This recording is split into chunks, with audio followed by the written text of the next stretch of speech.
Assalamualaikum warahmatullahi wabarakatuh. Kami akan menjelaskan tentang ekspor alas kaki dan impor garam. Kami terdiri dari 3 orang, yaitu saya sendiri Rita Pangestika dan kedua teman saya yaitu Elia Sari dan Joko Bangkit Wiarta. Untuk komoditi alas kaki adalah produk pakaian yang digunakan untuk melindungi kaki, terutama bagian telapak kaki. Alas kaki dikenakan untuk berbagai kegunaan, baik sebagai perlindungan terhadap lingkungan, menjaga kebersihan, ataupun sebagai gaya busana yang dipakai pada waktu tertentu. Untuk jenis alas kaki yaitu terdiri dari sepatu boot, sepatu olahraga, sepatu khusus, sandal, alas kaki tradisional, dan masih banyak lainnya. Untuk kode HS-nya alas kaki yaitu 64. Tujuan negara ekspor alas kaki yaitu Jerman. Ini adalah profil negara Jerman. Jerman adalah sebuah negara maju di benua Eropa, tepatnya di Eropa Barat. Jerman menjadi salah satu negara dengan kekuatan di berbagai bidang. Bisa dibilang Jerman memiliki peran dalam bidang ekonomi dan politik yang sangat penting di Eropa bahkan dunia. Dalam bidang ekonomi, Jerman adalah negara dengan ekonomi yang kuat di benua Eropa. Jerman memiliki pendapatan domestik bruto sebesar 3,979 triliun US dollar pada tahun 2016 dan pertumbuhan ekonominya mencapai 1,7%. Sedangkan pendapatan per kapitanya adalah 48.200 US dollar yang menempatkannya sebagai negara ekonomi terbesar kelima di dunia. Potensi alas kaki di Jerman. Pada tahun 2012, nilai total ekspor alas kaki Jerman ke seluruh dunia mencapai nilai 3,4 miliar euro. Dengan perincian ekspor ke luar negeri negara non-euro senilai 751 juta euro dan ekspor ke negara-negara Uni Eropa mencapai 2,6 miliar euro. Secara umum, semua jenis alas kaki yang diimpor Jerman dari Indonesia mengalami peningkatan signifikan. Peningkatan paling tinggi yakni untuk produk HS6404411 dan HS6402219 yang umumnya merupakan produk sepatu olahraga. Ini adalah grafiknya dari tahun 2008 sampai 2012. Potensi pasar Jerman. Berdasarkan pembeli, menurut data yang diterbitkan oleh BDSE pada tahun 2012, alas kaki wanita adalah segmen terbesar dalam penjualan alas kaki di Jerman. Ini adalah grafik untuk segmentasi pasar berdasarkan pembeli.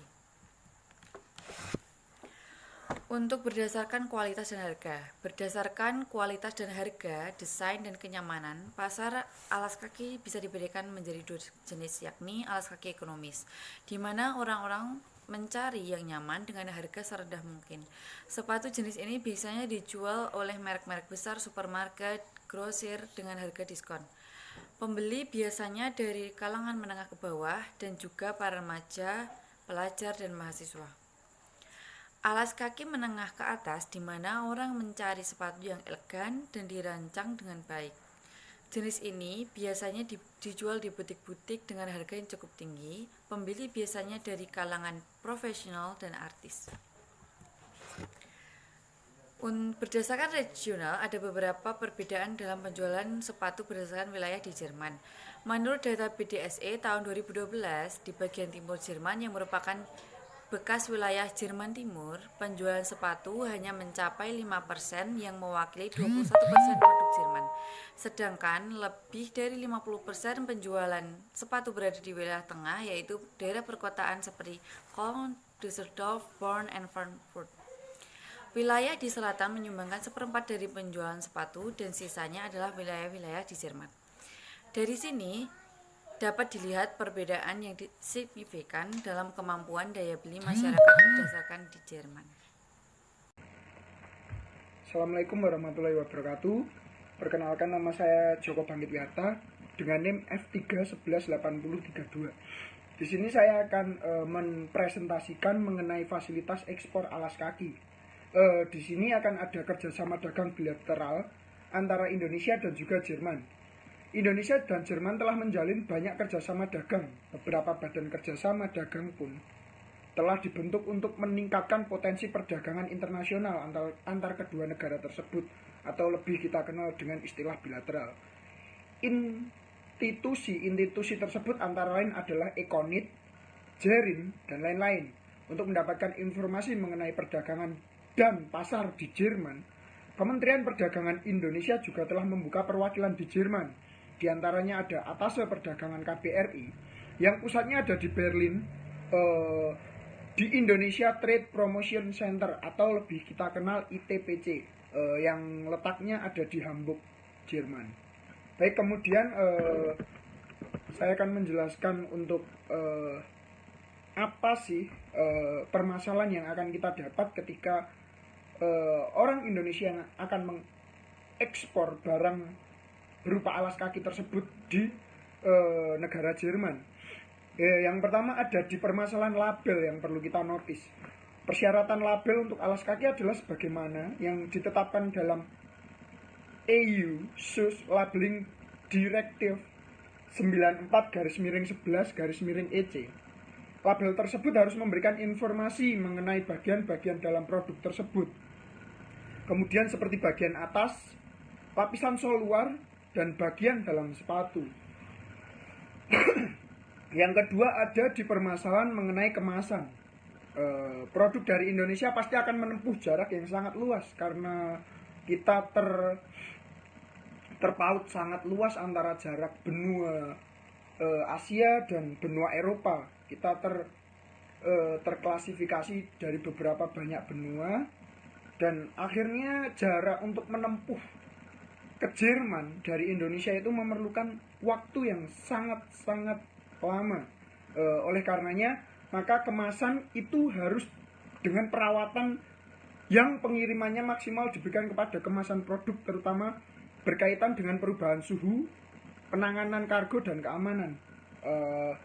Untuk perjalanan yang jauh, kita harus membutuhkan penanganan serta perawatan kemasan yang bagus demi memberikan kualitas kemasan serta mutu alas kaki yang terbaik untuk bisa masuk ke pasar Jerman.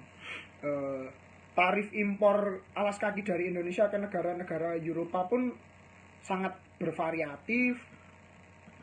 Jadi pada akhirnya kita akan menemui permasalahan-permasalahan yang cukup banyak ketika kita akan mengekspor barang berupa alas kaki di Eropa, khususnya di Jerman. Lanjut kemudian di persyaratan sosial Jerman. Jadi Jerman sendiri pun memiliki persyaratan serta kayak seperti syarat-syarat yang harus kita penuhi demi menunjang keberhasilan komoditas alas kaki kita dari Indonesia. Yang pertama, kita harus mengikuti standar ILO atau International Labour Organization yang berkaitan dengan upah minimum, jam kerja, non-diskriminasi, kesehatan, dan keselamatan kerja, hak untuk menjadi anggota serikat pekerja, dan lain-lain.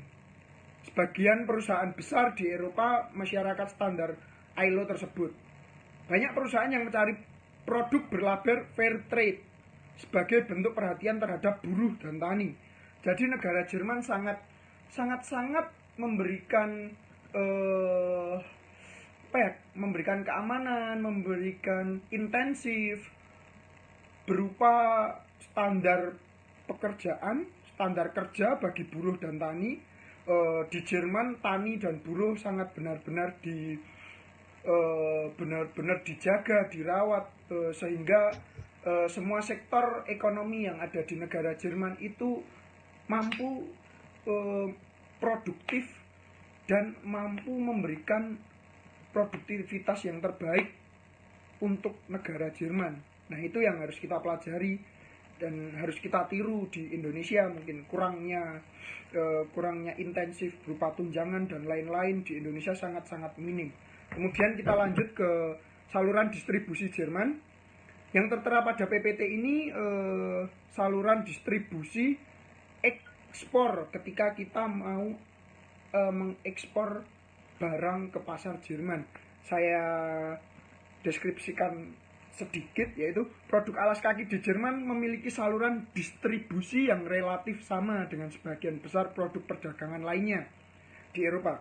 Jalur distribusi perdagangan alas kaki di Jerman dapat digambarkan seperti dalam bagan berikut. Bagan akan saya sampaikan di PPT, itu berupa bagan mengenai saluran distribusi Jerman. Yang paling pokok, saluran distribusi tersebut tidak jauh berbeda dengan sebagian besar komoditas perdagangan lain yang ada di Eropa. Jadi tenang saja, Jerman pun masih standar, istilahnya mereka tidak memberikan pakem-pakem tertentu untuk komoditas alas kaki. Jadi kita akan lebih dipermudahkan karena saluran distribusinya hampir sama. Kemudian lanjut ke hambatan ekspor ke Jerman. Yang dimaksud hambatan adalah sesuatu yang mungkin akan menahan kita untuk memasukkan komoditas ke pasar Jerman. Saya sebutkan, selain hambatan regulasi yang ketat serta standar mutu, beberapa hambatan lain untuk masuk ke pasar Jerman atau Eropa adalah sebagai berikut. Yang pertama adalah jarak, pastinya karena kita sangat jauh. Kita pun berbeda benua, kita benua Asia dan mereka benua Eropa, pastinya akan membutuhkan perjalanan yang cukup jauh dan memakan biaya logistik yang akan membengkak pastinya. Jarak antara Indonesia dan Jerman yang sangat jauh sehingga biaya logistik lebih mahal dibanding dengan negara-negara pesaing lainnya, khususnya dari Asia seperti Thailand, Vietnam, Korea, dan India. Untuk Thailand, Vietnam, Korea, dan India, mereka lebih diuntungkan karena mereka merupakan negara yang tidak terlalu jauh akses logistiknya ke Jerman. Sedangkan kita di Indonesia, kita sendiri memerlukan cukup banyak biaya logistik karena jarak yang kita tempuh akan sangat-sangat jauh dibanding negara-negara tersebut. Kemudian dalam komunikasi dalam bisnis, selain bahasa merupakan faktor utama komunikasi, pebisnis Jerman cenderung berkomunikasi dengan cara langsung. Yang dimaksud langsung adalah face to face. Dalam artian pedagang harus bertemu dengan pembelinya secara langsung, secara live. Mungkin sekarang kita lebih dipermudah karena adanya daring, adanya komunikasi virtual berupa Zoom, Google Meet, akan dipermudah mungkin. Tapi faktor yang paling utama adalah mungkin komunikasi bisnis. Dalam komunikasi bisnis, masyarakat Jerman mungkin masih menggunakan bahasa Jerman sebagai bahasa yang utama. Selain bahasa Inggris, kita juga sebagai produsen serta pengembang yang akan masuk ke pasar Jerman untuk memasukkan produk alas kaki atau komoditas alas kaki, kita wajib belajar mengenai bahasa Jerman pastinya. Bukan cuma bahasa Inggris, tapi bahasa Jerman sangat-sangat diperlukan demi mempermudah kita berkomunikasi. Kemudian para pengusaha juga diharapkan mendapatkan lintas budaya. Kita harus tahu budaya Jerman itu bagaimana sebelum kita memasuki pasar. Kita harus mengidentifikasi pasar Jerman, apakah budayanya yang harus kita penuhi dan harus kita pelajari demi memudahkan kita memasuki pasar Jerman tersebut. Hambatan lainnya yang mungkin terjadi adalah hambatan hal pembayaran. Beberapa sistem pembayaran yang sering digunakan seperti credit payment, terus letter of credit, bank guarante, dan masih banyak lain. Mungkin itu adalah hambatan-hambatan, tapi kita sebagai eksportir, alangkah baiknya jika kita benar-benar mempelajari dan kita mulai mendekati mengenai perbedaan budaya, perbedaan bahasa yang harus kita ketahui dan kita pelajari demi menunjang serta menambah relasi bisnis kita di pasar Jerman. Untuk kemudian mengenai saya sekarang masuk ke komoditi impor garam.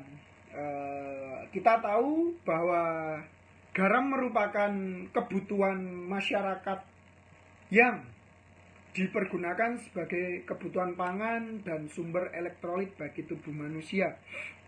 kita sebagai negara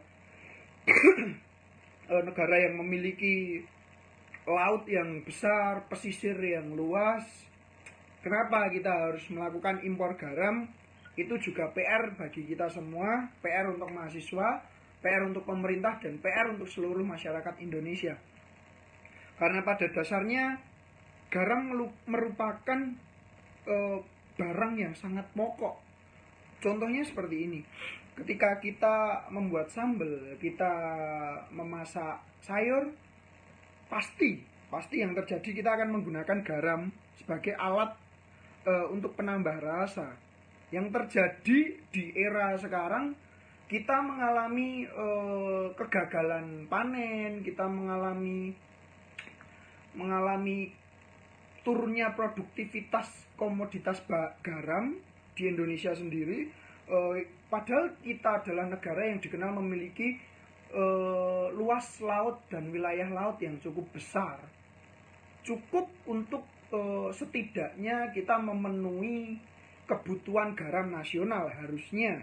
Tapi pada kenyataannya kita harus melakukan impor garam demi menunjang kebutuhan nasional mengenai sektor garam. Nah, di sini kenapa sih kita harus ekspor garam, dan apa hal yang membuat kita mengharuskan ekspor garam? Pada permasalahan kali ini ternyata kita sebagai negara yang memiliki luas garis laut yang cukup panjang dan sangat luas, ternyata kita tidak bisa memberikan produktivitas garam untuk memenuhi kebutuhan nasional garam khususnya. Nah, di sini Australia sebagai negara pemasok tertinggi garam di Indonesia. Dari analisis geografi, Australia merupakan negara tetangga yang memungkinkan Indonesia memasok garam untuk memenuhi kebutuhan garam nasional. Dalam segi logistik atau pengantaran barang, kita lebih diuntungkan karena jarak antara Indonesia dan Australia sangat-sangat dekat, dan kita tidak jauh berbeda mengenai akulturasi budaya. Kita sudah cukup paham mengenai Australia. Tapi yang terjadi, kenapa kita sebagai negara dengan luas laut yang sangat-sangat kita wajib membanggakan itu, tapi kita mengalami penurunan produktivitas. Yang terjadi mungkin seperti ini. Petani garam kurang diapresiasi di Indonesia. Pada dasarnya ketika kasus yang saya baca, ternyata harga pokok garam atau HPP garam itu cuma Rp500 di tahun 2016 kalau tidak salah. Saya membaca dari majalah BBC. Padahal standar harga yang ada itu di Indonesia itu adalah 1.000. Nah, petani cuma mendapatkan intensif harga dengan nilai Rp500. Sedangkan yang terjadi, kita mengimpor garam dari Australia per kilonya itu dihargai 2.000. Ada kesenjangan antara harga petani garam lokal di Indonesia dan juga harga petani garam di Australia. Sedangkan kita memiliki kekayaan laut yang ada di Sulawesi. Kalau tidak salah, saya pernah membaca di artikel bahwa ada daerah Sulawesi penghasil garam yang cukup memiliki cita rasa garam serta kandungan, saya tidak tahu kandungan apa, kandungan yang jelas itu kandungan yang berfungsi untuk kandungan yodium yang sangat tinggi. Juga kita tahu di Madura banyak sekali petani garam yang luar biasa. Di Madura banyak sekali garam yang cukup harusnya bisa memenuhi kebutuhan nasional di komoditas garam. Tapi kenapa Indonesia selama hampir 10 tahun ini harus mengimpor garam dari negara lain? Itu adalah PR dari kita semua yang pada akhirnya harus kita selesaikan, karena tidak mungkin kita selamanya akan mengimpor terus. Tidak mungkin selamanya kita tidak bisa berdikari di tanah kita sendiri. Tidak mungkin juga kita sebagai orang-orang Indonesia yang harusnya memiliki kreativitas dan sumber daya manusia yang luar biasa, serta didukung dengan sumber daya alam yang sangat-sangat melimpah, kita tidak bisa memaksimalkan kekayaan alam dan kekayaan sumber daya tersebut. Indonesia merupakan negara yang luar biasa. Indonesia memiliki kekayaan sumber daya alam yang tidak dimiliki oleh negara manapun, saya jamin, karena kita sangat luar biasa dalam sumber daya alam. Tapi mengapa SDM kita gagal? Gagal dari mulai zaman kemerdekaan sampai sekarang, gagal untuk mengolah serta menghasilkan barang, komoditas barang atau jasa yang mampu menghidupi seluruh rakyat Indonesia. Nah, yang terjadi, kita harus mengimpor terus. Kita tidak bisa swasembada, apapun, kita tidak bisa berdikari atas hasil apapun, padahal kita terkenal akan agrarianya, akan kelautannya, akan kehutanannya, akan hasil lautnya, akan hasil tambangnya.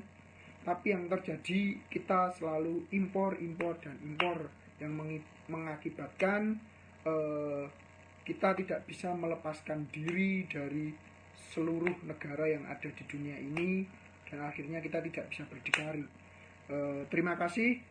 Saya Joko Bangkit Wiarta dengan NIM F3 118032. Terima kasih.